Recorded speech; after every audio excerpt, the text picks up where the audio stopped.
सध्या राज्यात जे काही चाललं आहे ते पाहता लोकशाही, नीती आणि सभ्यतेच्या मर्यादा किती सहजपणे मोडल्या जात आहेत याचं दुःख आणि संताप वाटतो. लातूरमध्ये घडलेली घटना म्हणजे एक अधपतनचं जिवंत उदाहरण आहे.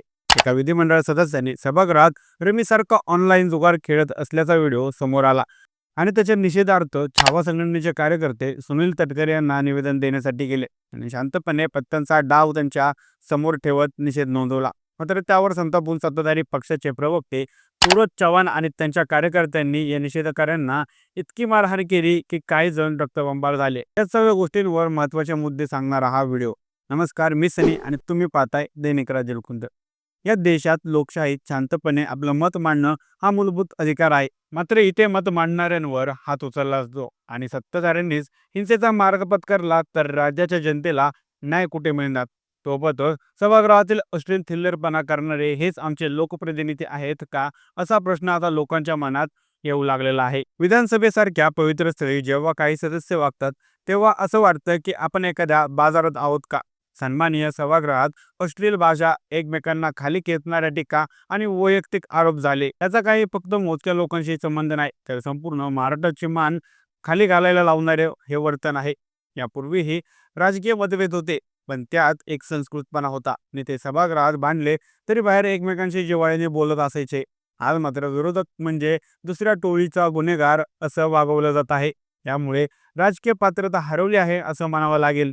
आजच्या राजकारणात असा प्रश्न निर्माण होतो की हे लोक जे निवडून आले आहेत त्यांना खरोखरच लोकसेवेचं भान आहे का? त्यांच्या वर्तनावरून तर असं वाटत नाही.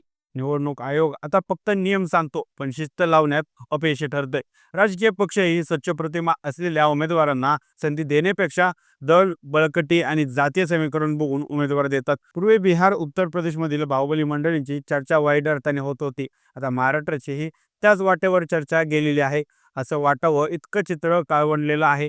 सभागृहात विचारांची लढाई नव्हे तर सत्तेसाठी गलिच्छ राजकारण सुरू आहे. राज्याचे कृषी मंत्री माणिकराव कोकाटे विधानसभेत बसून मोबाईलवर पत्ते खेळताना दिसत आहेत आणि यावर स्पष्टीकरण देताना ते म्हणतात की मी विधान परिषदेचं काम पाहत असताना ती जाहिरात आली. इतकं सगळं खोटं हेच लोक बोलू शकतात. लोकांनी डोळ्याने पाहिलं तरी सारवासारव करण्यासाठी काही बोलायचं.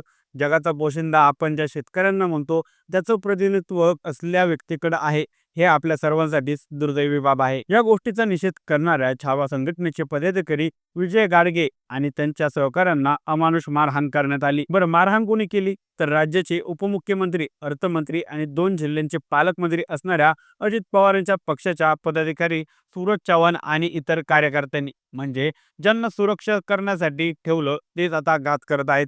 त्यानंतर राज्यभरातून छावा संघटनेचे कार्यकर्ते आक्रमक झाले आहेत.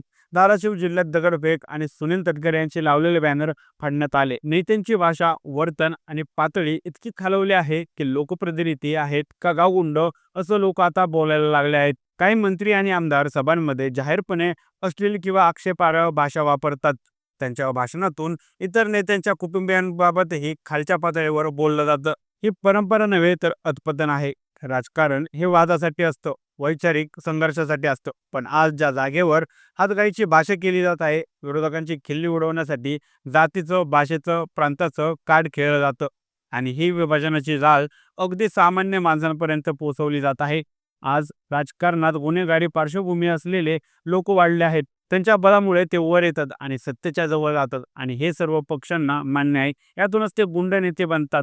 त्यांना पाठबळ देणारे नेतेच. या सगळ्या गोष्टी जर कोणी थांबवू शकत असेल तर तो आहे सामान्य मतदार. कारण मत हा सर्वात मोठा ब्रह्मास्त्र आहे. तेच नागरिक सत्ताधाऱ्यांना खाली खेचू शकतात आणि चांगल्या प्रतिनिधींना निवडून आणू शकतात. त्यामुळे महाराष्ट्राची असणारी शान आता वाचवण्याची गरज आहे. महाराष्ट्राने देशाला नेते, विचार आणि प्रेरणा दिली आहे. आज जे काही घडत आहे त्याने राज्याची मान खाली जात आहे. हे राज्य जातीय द्वेष, हिंसा आणि गुन्हेगारी राजकारणासाठी ओळखले जाऊ नये.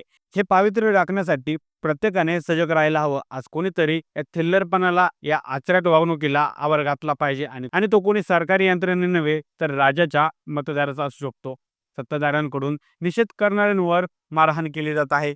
सभागृहात अश्लील भाषा आणि वागणूक सुरू आहे. गुन्हेगारी क्षेत्राच्या लोकांना राजकारणात स्थान, विरोधकांना शत्रूप्रमाणे वागवलं जात आहे. निवडणूक आयोग किंवा राजकीय पक्ष काहीच करत नाहीत. मतदारच याला पूर्णविराम देऊ शकतात. महाराष्ट्राची पत आणि परंपरा वाचवण्यासाठी जनतेने जागरूक राहणं गरजेचं आहे. नाहीतर यापेक्षाही भयंकर परिस्थिती निर्माण होऊ शकते. यासाठी नागरिकांनी देखील जागरूक राहणं गरजेचं आहे. या नेते मंडळीच्या वागणुकीवर लक्ष ठेवलं पाहिजे आणि निवडणुकीच्या वेळी मात्र यांना आपली जागा दाखवलीच पाहिजे. या नेत्यांच्या अशा वर्तणुकीबाबत तुम्हाला काय वाटतं? आम्हाला कमेंट करून नक्की कळवा आणि जर दैनिक राजे लोकसंवाद चॅनलवर नवीन असाल तर चॅनलला नक्की सबस्क्राईब करा. धन्यवाद.